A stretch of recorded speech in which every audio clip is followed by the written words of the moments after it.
नमस्कार दोस्तों, स्वागत है आपका स्टडी आईक्यू में।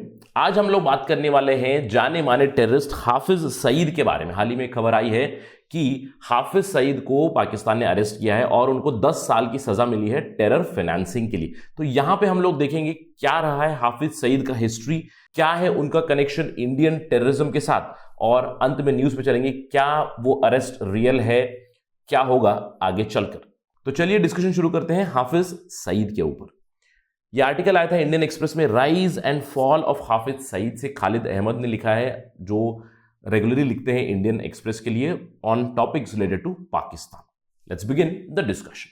लेकिन उससे पहले अगर आप मुझे फॉलो करना चाहते हैं, you can follow me on the ID Rahul Sai 222। मेरे फेसबुक, इंस्टाग्राम और टेलीग्राम के चैनल का आईडी सेम है। इस टेलीग्राम चैनल पे आपको मेरी सारी वीडियोस की अपडेट मिल जाएंगी और इस प्रेजेंटेशन की पीडीएफ भी आपको अवेलेबल कर दी जाएगी।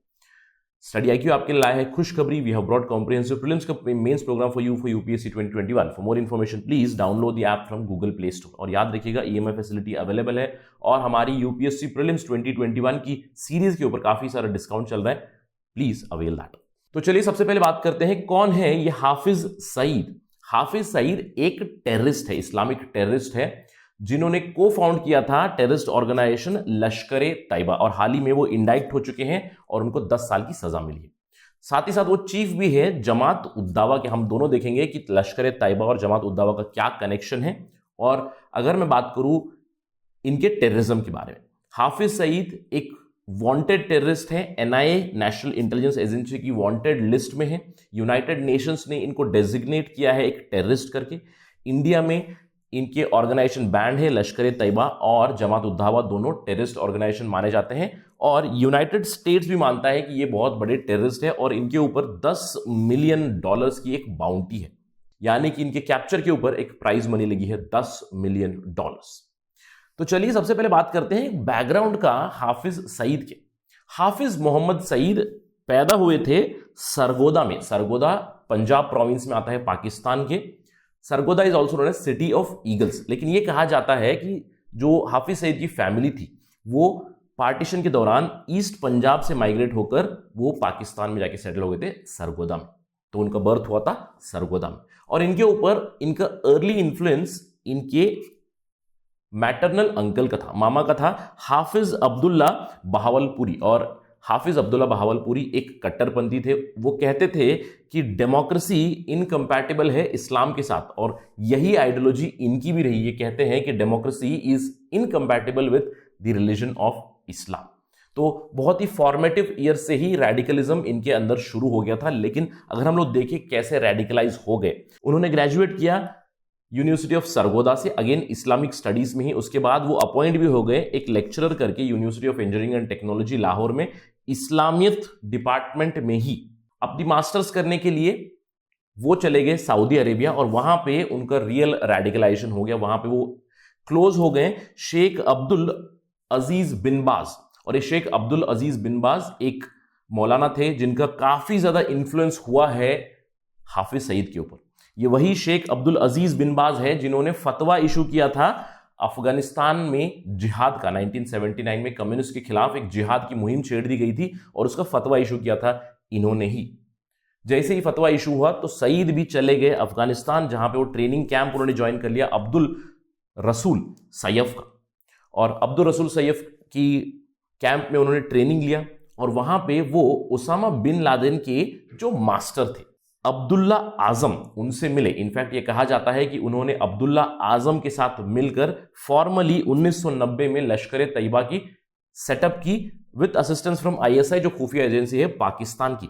और ये कहा जाता है कि इनकी मुलाकातें बहुत हो चुकी है उसामा बिन लादेन के साथ। मतलब इनकी लश्कर-ए तैयबा और अल कायदा का क्लोज कांटेक्ट था और अभी जो जमात उद दावा है उसका भी क्लोज कांटेक्ट है अल कायदा के साथ। तो रेडिकलाइजेशन ऑलरेडी हो गया। इसके अलावा वो रिटर्न कर गए पाकिस्तान और जब तक रिटर्न हुए लश्कर-ए तैयबा काफी ज्यादा वेल नोन जिहादी आउटफिट बन गया। 2001 तक ये बोस्ट करते थे कि यहां पे 1100 शहीद हुए हैं, लड़ते लड़ते जिहाद के लिए, कश्मीर के लिए लड़ते हुए शहीद हुए हैं।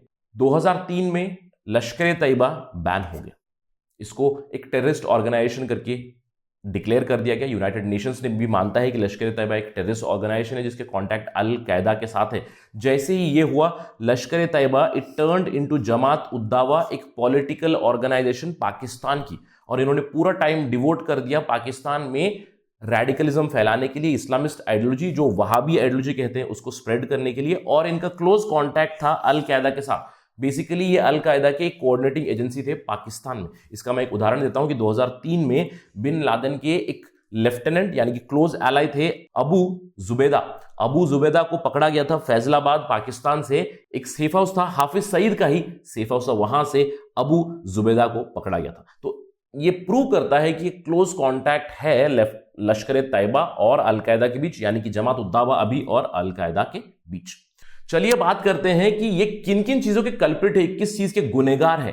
2001 में एक पार्लियामेंट अटैक हुआ था इंडिया में जिसका कनेक्शन हाफिज सईद के साथ है। और एक आयरॉनिकल सी बात है कि 2001 में जब पार्लियामेंट पे अटैक हुआ था तब यूनाइटेड स्टेट्स में सईद को अरेस्ट किया गया था, उनको बाद में रिलीज किया गया, लेकिन पाकिस्तान ने कहा था कि ये इलीगल डिटेंशन है उनके एक नागरिक का करके 2001 में।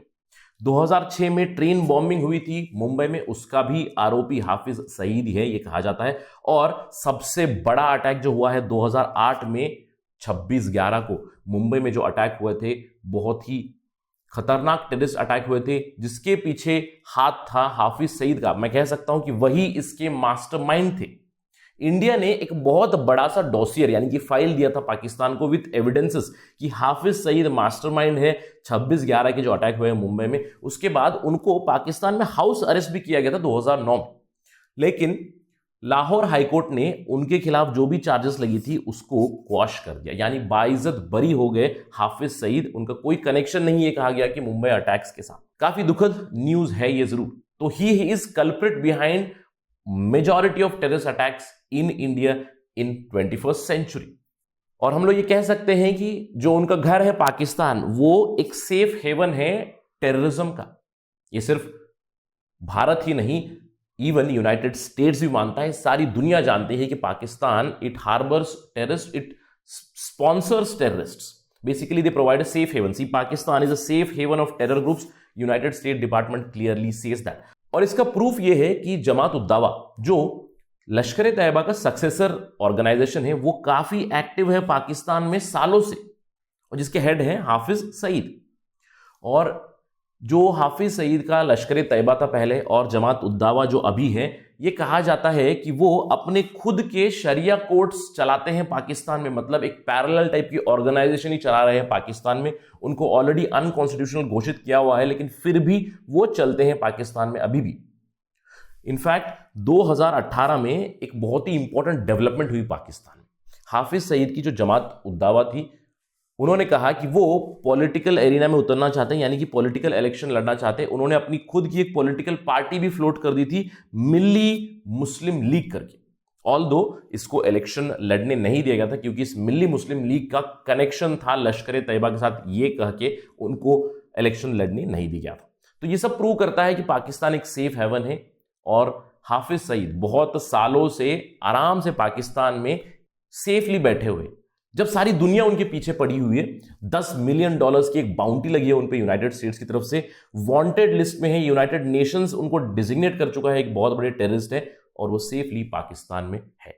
लेकिन पिछले महीने एक खबर आई, पिछले महीने में ये खबर आई कि जमात उद दावा के जो चीफ है हाफिज सईद को 10 साल की जेल मिली है टेरर फंडिंग में।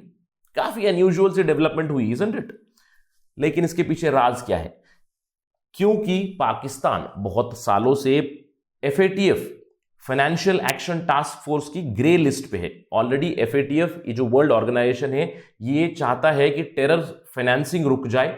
जो देश टेरर स्पॉन्सर करते हैं उनको डिफरेंट लिस्ट में डाला जाता है, जैसे कि एक ब्लैक लिस्ट है, यहां पे अगर वो चले जाएंगे तो उनको कोई लोन नहीं मिलेगा IMF से, वर्ल्ड बैंक से, और उनके ऊपर काफी सारे सैंक्शंस भी लग जाते हैं FATF की तरफ से। लेकिन अभी फिलहाल पाकिस्तान ग्रे लिस्ट में है, और ये 2020 की खबर है कि Pakistan unlikely to exit from FATF's grey list, यानी कि पाकिस्तान ने रिक्विजिट एक्शन नहीं लिए टेरर फाइनेंसिंग को रोकने के लिए अपने देश में, इसीलिए वो ग्रे लिस्ट में रहे। और इस डेवलपमेंट के कारण उन्होंने हाफिज सईद को अरेस्ट किया और उनको 10 साल की सजा मिली है। लेकिन क्या ये रियल अरेस्ट है या फिर ये केवल एक ढकोसला है? यहां पे मैंने एक फोटो डाली है पाब्लो एस्कोबार की और ला कैथेड्रल की। ऑल्दो ये ला कैथेड्रल ओरिजिनल नहीं है, कैसल जो कहते थे। पाब्लो एस्कोबार एक बहुत बड़े ड्रग लॉर्ड थे कोलंबिया से। उन्होंने अपने खुद के लिए एक जेल बनाया था जहां पे काफी सारे मनोरंजन की चीजें पड़ी हुई थे। तो वो एक बहुत ही फेमस एग्जाम्पल है जहां पे एक नामी गिरामी नार्को गैंग के जो लीडर थे पाब्लो एस्कोबार, उन्होंने खुद के अपने लिए एक जेल क्रिएट किया और उस जेल में वो बहुत ही मजे से रह रहे थे। तो क्या होगा हाफिज सईद का? 10 साल की सजा मिली है और पाकिस्तान एक सेफ हेवन है, और वहां पे क्या एक्सपेक्ट कर सकते हो आप? Something like this only. तो ओनली टाइम विल टेल कि उनका एक्सट्रेडिशन होगा या नहीं यूएस में या इंडिया में, और इंडियन लॉज के तहत उनको चार्ज किया जाएगा नहीं, ये तो आने वाला समय ही बता सकता है। लेकिन अभी फिलहाल पाकिस्तान ने उनको अरेस्ट किया है, 10 साल की सजा हो चुकी है। क्यों? क्योंकि वो एफएटीएफ की ग्रे लिस्ट से हटना चाहते हैं। अगर इस चीज पे कोई डेवलपमेंट आएगी तो हम आपको जल्द से दिलाते रहेंगे स्टडी आईक्यू पे। That's it from my side on this part of discussion. Thank you for watching. जय हिंद।